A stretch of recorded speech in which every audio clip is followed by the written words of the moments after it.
Hello everybody, John from Movie Burners here, back with another movie review, and today I'm going to be discussing the 2018 release Coco. Of course, the new Disney Pixar animated film directed by Lee Unkrich, the man responsible for the brilliant Toy Story 3, and also written by Adrian Molina, a man who is no stranger to animated films himself. Coco is a taut, wonderfully crafted film from the masters of animation, Pixar, that is stunning to look at, packs an emotional punch, features a great little story, and is an authentic celebration of real Mexican culture. It focuses on the small town shoemaking Rivera family, and specifically the main protagonist Miguel, played by Anthony Gonzalez, a young boy who shines shoes and seems destined to follow in the mundane footsteps of his extended family, but has a rebellious heart and yearns for a greater purpose.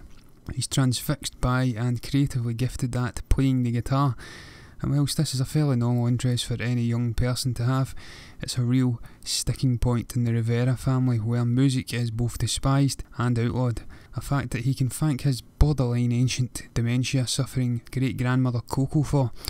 The reason for this bizarre ban on all forms of music is quite simple. Coco's husband ran off in the pursuit of fame and success as a musician, leaving both her and her daughter behind when the latter was a mere infant. Thus the deep-set hatred of music was left to fester for decades. Miguel, in the midst of his rebelling, discovers this tragic backstory and puts two and two together, and decides during this eureka moment that the legendary performer Ernesto de la Cruz, played by Benjamin Bratt, must be his long-lost relative, which is fitting because he's soon transported to the land of the dead during Dia de los Muertos, the Mexican celebration of the dead. Trapped, he must prove his musical ability to his grandfather in order to obtain both his blessing to be a musician and be sent back to the land of the living. Now, Coco does heavily utilise an exposition during the early stages, something I'm not usually a fan of, but in this case it was absolutely necessary to both explore the major themes of the film and also just to set up the bizarre rules of the world. Memories are all important in Coco. The dead are able to transcend the void if their memory is honoured with a photograph during the celebrations of the aforementioned Dia de los Muertos, and likewise, if all memories of a person fade, then so does their existence on the other side. Something that's hammered home with the brilliantly remorseful song Remember Me, which incidentally for me has a real chance of netting an Academy Award at this year's ceremony, and has already joined the pantheon of Disney classics for me.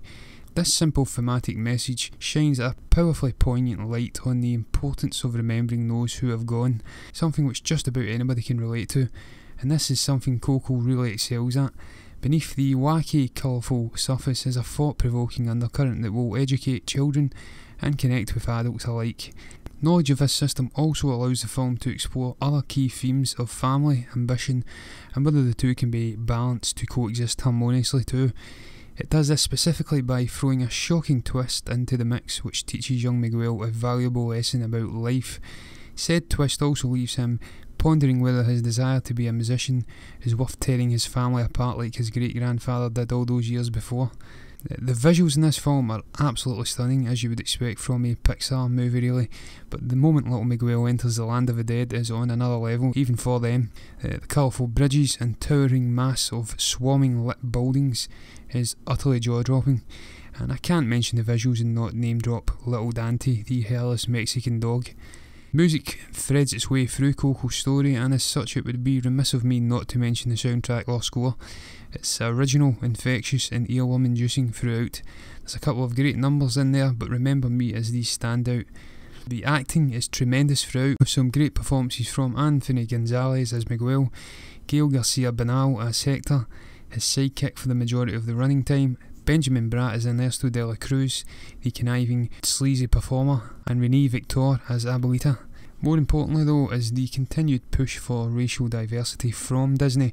We've had it with Moana last year, and the all-Latino cast for Coco feels like an important step in the right direction, and the studio should be commended for it. In the end though, it really is a great little animated film. It explores so many important themes, and there's definitely some satirical digs at the xenophobic Trump presidency, but it thankfully doesn't linger on the political stuff too much, and instead focuses on the key themes of family, love, and the dangers of ambition and fame in a world which frankly is increasingly obsessed with it.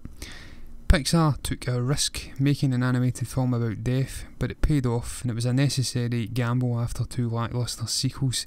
I said it wasn't exceptional after my first viewing, and I've slightly softened my stance after a second.